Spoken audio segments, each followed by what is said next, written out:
A very good evening. You're watching News 9 with me, Akshatam. Well, first up, a lift came crashing down at the Garden apartment on Laval Road, killing one person. The deceased has been identified as 43-year-old Subramania, who is a resident of Puram. The incident occurred after the safety cable holding the lift snapped while Subramania was doing some repair work on the outside of the building. A complaint has been lodged at the Cubbon Park police station and cops are investigating the case. It is understood that soon after the safety cable snapped, the lift fell 5 floors and Subramania, a mason by profession, was the one present when the incident took place. It is said that he was in the balcony of the 5th floor. This was one of those lifts that was engaged in construction works, which in fact crashed after the safety cable came crashing, snapped.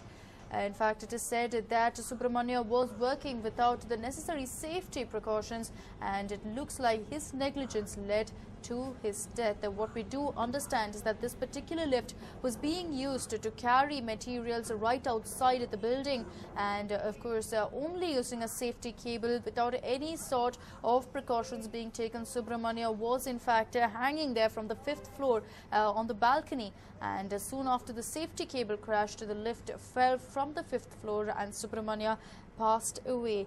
He was a mason by profession and was working on the 5th floor when the incident took place.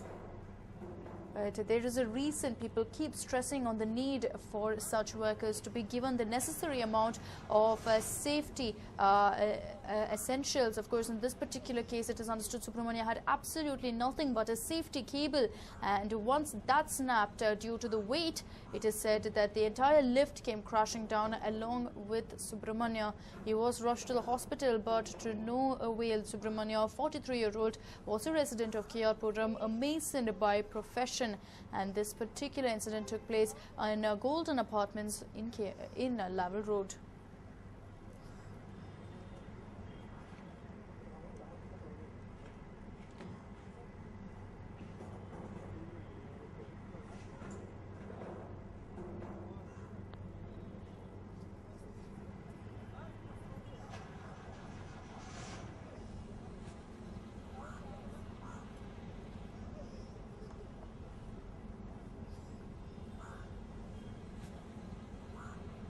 But of course, there is no doubt that the need of the hour at this point is for officials, is for the companies which go ahead and send these people out for work to ensure that they have the necessary safety equipment with them. Even a helmet could have probably helped Subramania. What we do understand is that all he had on him was a safety cable, and that was what he was holding on to while being on that particular lift. And being that this particular lift is simple but an iron board on which there was a lot of weight being kept, it snapped and he immediately fell to his death. Down 5 floors is what we understand. He was in fact a mason who was working on the 5th floor balcony when the incident took place.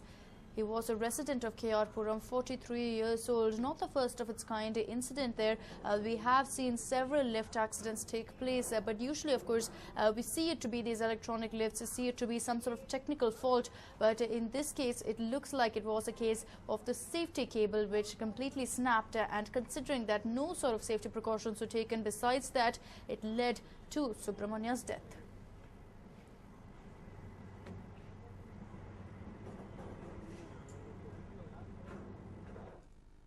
Well, polling has begun in some states of India, but we're still looking at about 8 phases ahead of us. Let's take a look at the election updates from across the country.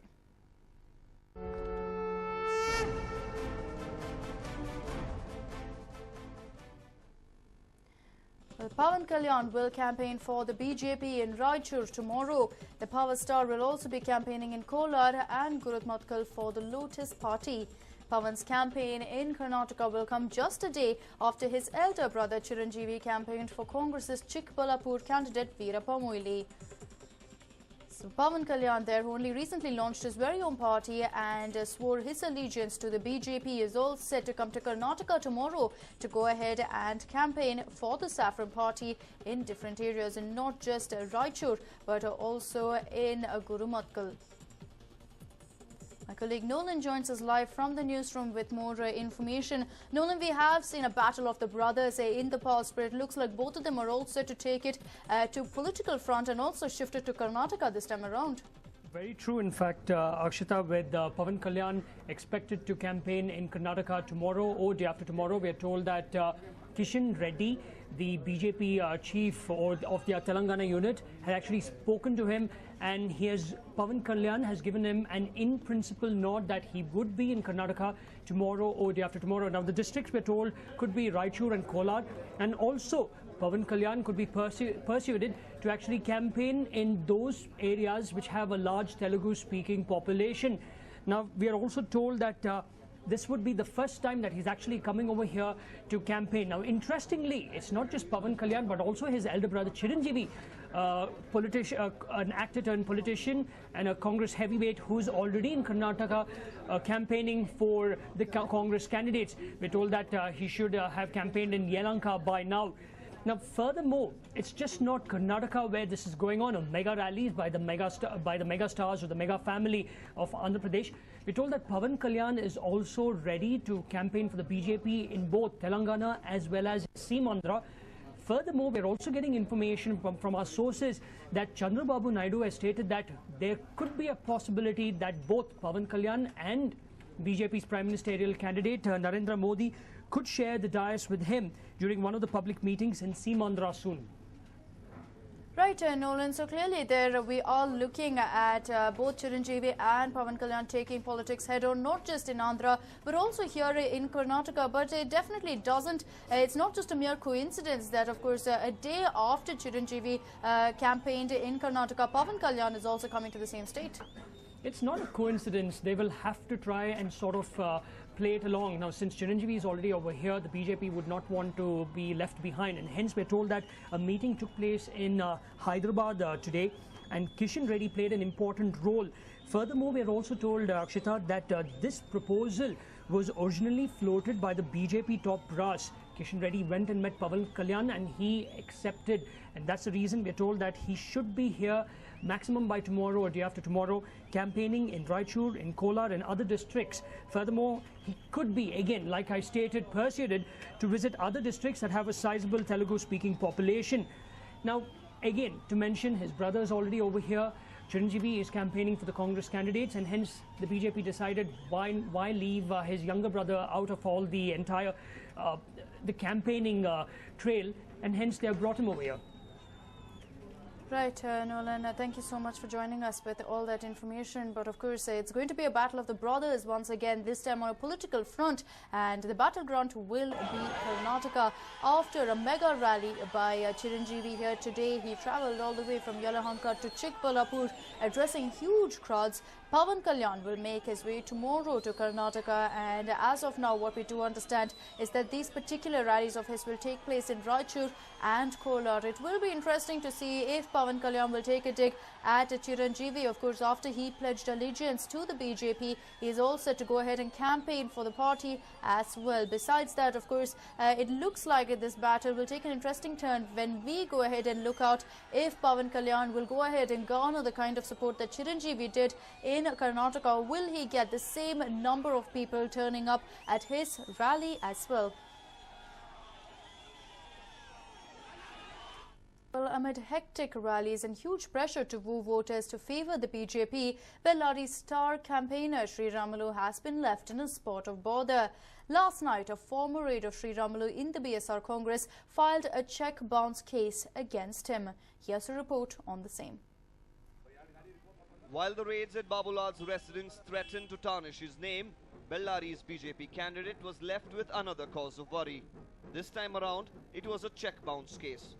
Somanna, who was the BSR Congress candidate from Mysore's HT Kote in the last Vidhan Sabha elections, alleged that Sri Ramulu had borrowed money from him then. He claims that Sri Ramulu had assured him a ticket to contest the Lok Sabha polls from Raichur, or at least an MLC seat in turn for a sum of 2,96,70,000. With the promises not fulfilled, came a demand for the return of the money. Sri Ramulu had then issued an ING Vaishya bank cheque with its branch in Alsur. Somanna also alleged that Sri Ramulu and his men have threatened him with dire consequences if he went ahead with the case. Cases have now been registered in the Bellary police station under sections 420, 323, 504 and 506 of the IPC against Sriramlu. Crying foul, Sriramlu has rubbished these allegations, calling it all a political conspiracy. ಅವರು ಆ check ಏನಾಗಿತ್ತು, ಆ check number ಏನಾಗಿತ್ತು, ಆ check number ಕಳೆದೋಗಿದೆ ಅಂದೇಳಿ, ಆ check number ಇಲ್ಲ, check miss ಆಗಿದೆ ಅಂದೇಳಿ ಆಲ್ರೆಡಿ ಬ್ಯಾಂಕಲ್ಲಿ ಸ್ಟಾಪ್ ಪೇಮೆಂಟ್ ಕೂಡ ಲೆಟರ್ ಕೊಟ್ಟಿದ್ದಾರೆ.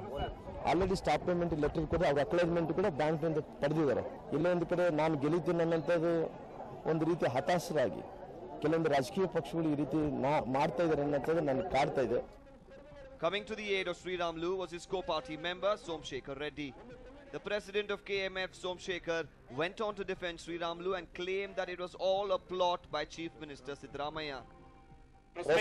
ಕೊಡಿಸ್ತೀನಿ ಅಂತ ಹೇಳಿ ಬ್ಲಾಂಕ್ ಚೆಕ್ ಕೊಡ್ರಿ ಅಂತ ಹೇಳಿ ಬ್ಲಾಂಕ್ ಚೆಕ್ ತಗೊಂಡು ಅದನ್ನ ಒಂದು ಕೇಸ್ ಮಾಡ್ತಾರೆ ಅಂತಂದ್ರೆ ಸ್ವತಃ ಮುಖ್ಯಮಂತ್ರಿ ಅವರೇ ಫೋನ್ ಮಾಡಿ ಆ ಕೇಸ್ ನ ಬುಕ್ ಮಾಡ್ರಿ ಅಂತ ಹೇಳಿದ್ದಾರೆ ಅಂತ ಹೇಳಿ ಪೊಲೀಸ್ ಮೂಲಗಳಿಂದ ನಮಗೆ ಗೊತ್ತಾಗಿರೋ ಮಾಡಿದ್ದಾರೆ ಅಂತ ಹೇಳಿ ಅವ್ರ ಪೊಲೀಸ್ ಮೂಲಗಳೇ ನಮ್ಗೆ ಗೊತ್ತಾಗಿದೆ. ತಿರುಗುಳ ನೀಡಬೇಕು, ಸುಮ್ಮನೆ ಏನೋ ಒಂದು ನ್ಯೂಸೆನ್ಸ್ ಕ್ರಿಯೇಟ್ ಮಾಡ್ಬೇಕು ಅಂತ ಹೇಳಿ ನೋಡ್ತಾ ಇದ್ದಾರೆ.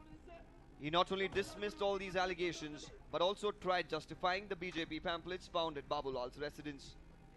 ಪ್ರಚಾರಕ್ಕೆ ಹೋದಾಗ ಪಾಂಪ್ಲೆಟ್ ಕೊಡ್ತೀವಿ, ಮನೆಗೆ ಪ್ರಚಾರ ಮಾಡ್ತೀವಲ್ಲ, ಅದನ್ನ ಅವ್ರ ಮನೆಯಲ್ಲಿ ಇಂತಾಗ್ಲಿ ಅವರಿಗೆ ನಮಗೆ ಏನು ಇದಿಲ್ಲ sir.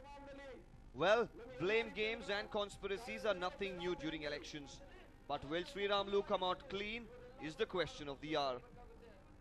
Baswaraj Haranahalli for News 9, Bellary.